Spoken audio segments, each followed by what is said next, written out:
The I Ching is a living transmission of the divine, of consciousness. The I Ching, the Book of Change, is a map of the 64 changing cosmic frequencies of life, of consciousness. This is an ancient wisdom from thousands of years ago that was used to track and harmonize with the forces of nature in order to guide the people, an empire, a civilization. In the 1960s, humanity discovered the 64 genetic codons, our DNA. Magically, they have the same mathematical formula, the same exact geometry as the 64 I Chings. Every 6 days, the sun activates one of these 64 I Ching frequencies, which activates within us a corresponding genetic codon, which stimulates our consciousness, the theme of the life. When we enter into contemplation with a particular I Ching, especially with the I Ching the sun activates each week, then life sends us the experiences we need to unlock the shadow, which raises our vibration and awakens the divine within. The intention of this video is to serve you in the highest blessed way. This is abstract energy of sensing, so receive this message with your heart and body. This week, the sun within us, our consciousness, life, is activating the 37th I Ching. The transformational path of this frequency moves us from the shadow of weakness to the highest vibration of tenderness, and it's through the path of equality. This I Ching is driving most of the social change that we're seeing occurring in modern civilization. As individual freedom breaks out and basic human rights are being recognized as more and more important, we're seeing a shift in the balance between the masculine and feminine. The feminine is reviving herself after many long centuries of neglect, and the masculine is softening and transforming at a whole new level. This process is taking place inside each of us. Let's explore this 37th transformation deeper. In the West, it was Carl Jung who opened up the notion of an individual having both masculine and feminine energies from within. He called them the animus and the anima, the inner male and the inner female. And a healthy life is about having a balance, maintaining a balance between them. So weakness, the 37th shadow, is what occurs when we lose this balance. Essentially, weakness is a result of an unconscious belief that we're powerless.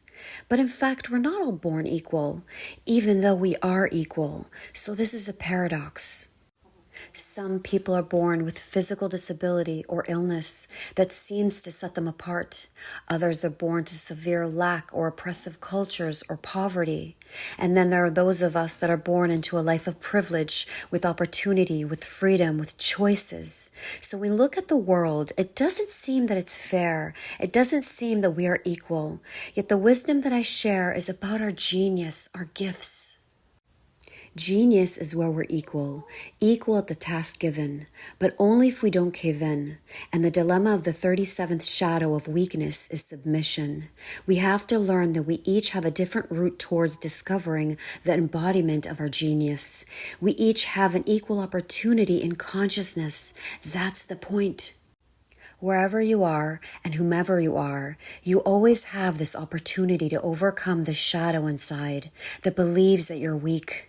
So the real question is, are you living a life worth living? Are you taking the bull by the horn and meeting life halfway? Or are you submitting to the victim inside? Have you given up on yourself? Have you given up on your dreams? Have you settled for less than what you're worthy of? Genius requires boldness. Are we proud of the life we live? This is not about achievement. It's important not to make this mistake. Outer achievement doesn't necessarily equal a life of genius. Genius is rooted in self-love. It's rooted in surrender rather than submission. You may think these two words are the same, but they're actually worlds apart.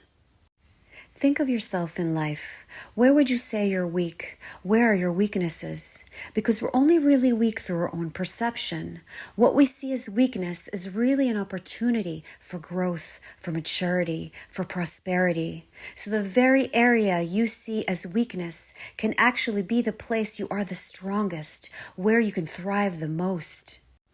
So I invite you to see life through the mirror of this 37th I Ching. This I Ching is all about the archetype of the family. Who is the troubled member in your family? Who is the weakest link? Any group is only as strong as its weakest member. Let's consider the reverse. The perceived weakest link in the group is actually the binding force of the group. We can apply this to our life. Which area in the life do we struggle in the most? Is it money? Is it relationships? Is it health? Is it family? Well, that is the very area that you can potentially bring the whole of life into higher harmony through that area. But it takes work. We have to be equal to the task. The 37th shadow gives up. It submits to fate. It bows its head. It succumbs to what is considered inevitable. So it's a victim state. People all over the world are addicted to their victim beliefs, their victim state. People even fight to stay a victim. This shadow runs deep in our gene. Genetically, we're used to submission. Many of our cultures have bred this fear of independence into us. So when we submit into our own weakness, we collapse into exhaustion. And this is the shadow of the 40th I Ching, its programming partner. There's healthy exhaustion, but then there's fatigue. Healthy exhaustion is the fulfilling feeling we have when we expand our creative energy on a worthwhile task, whereas fatigue is the depleting of our life force energy due to a loss of enthusiasm or a lack of higher purpose. So the answer is to fight for our genius, not to give in to our inner demons. Find your weakest link instead of pushing it away into a dark corner.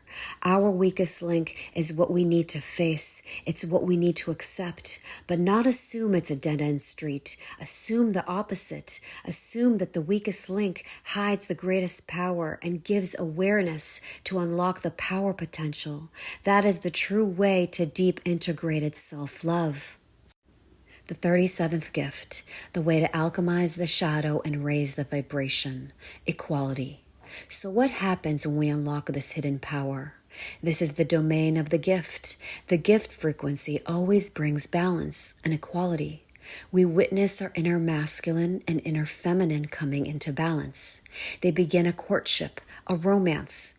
We really need to look at ourselves as a relationship. We have yin and yang aspects. We have a sharp intellect, that's yang. We have an intuitive heart, that is yin. We have determination and resolve, that's yang. We have flexibility and openness, that's yin. We have an inner depth and silence, that's yin. We have a rebellious enthusiasm, that's yang. And sometimes our life force energy dips and we become withdrawn and melancholic, that's yin.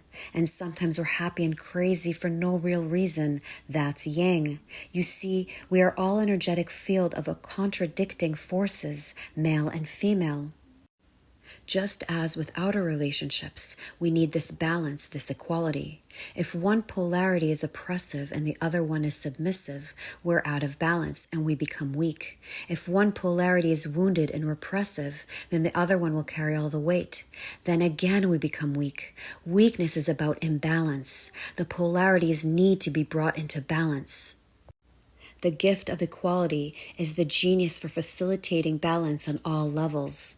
When we manifest this inner equality, we also bring it out in the world. The 37th gift will always find itself in the heart of community and family, bringing cohesion to some weakened area, some weak link of society. The 37th gift helps others overcome their weaknesses, helps them towards greater independence and freedom. And that's why the 37th gift is such a healthy energy for any community. It's a strange paradox that we come into equality through inequality. By catalyzing others towards greater inner rebellion and independence, we actually create a more powerful linkage in the world. And this is the secret to good parenting. We help the child become more independent. We help them unlock their gifts. And in doing so, it seems we're helping them move further away. But the opposite is true. Freedom creates loyalty. Sometimes the gift of equality has to step back from the relationship in order for the other to become stronger on their own. At the core, the 37th gift is about support. We support the tree when it's young, so it could stand strong on its own. They may not formally thank us, but it will always be grateful to us. The 37th I Ching is about paying it forward. There's a great force of goodwill, enthusiasm, optimism, and warmth of the human beings in this I Ching frequency. It's connected to the archetype of the goddess, the home, but it's not only about women. It's about supporting oneself and others to excel. To access this gift frequency, we need to break out of our self-indulgent, I'm not good enough belief structure, step out of our victim state, which takes strength and often needs support. The 37th gift is not too proud to ask for help. It knows that there are others who have gifts that it doesn't have and calls upon them when needed. And that's the foundation of any healthy community. But it doesn't lean on others beyond a certain point. That is important to remember. It's like these therapists that want us to keep coming back. A good therapist doesn't want us to come back. They want us to fly on our own when we're ready. They encourage us to go back out in the world. We have far greater strengths than we realize. Most of the time, we're just too scared to pull ourselves up. We get stuck processing our stuff or intellectualizing or trying to figure out the future instead of getting on with being a creative rebel. Genius has boldness in it. To live a worthwhile life, a life that we'll be proud of in the end, we need to transform weakness to strength. The 37th city, the highest vibration, tenderness. The purpose of all of life is to come to rest in our essence. Life is a celebration of differences, of the waves of consciousness as they enter the shores of Earth. Earth is an archetype, a symbol, a home that appears to be separate. When we die, we fall into the Earth's embrace, and in the split second that we die, another version reemerges to follow the same mystery of life. Tenderness is the heart of our universal mother. The heart of the family is the mother. The mother is the earth and the ground that allows the father to expand his influence outward in service to the world. The mother is a feeling of safety and trust that allows all human beings to excel. The mother, Gaia, is a place of infinite tenderness. The clan, the soul tribe, the sacred family is the structure that creates an aura of tenderness as one collective breath, mysteriously drawn to each other in one shared higher purpose, empowering and supporting communities of the world. I empower you this week to create space, get to higher awareness, notice your thoughts, feel all the sensations fully that come up in the body this week. Shine the light of awareness to where you feel you're weak or where you see others' weaknesses. Bring your awareness to the body, to the sensations, and breathe in and breathe out. Love yourself and choose to be blessed.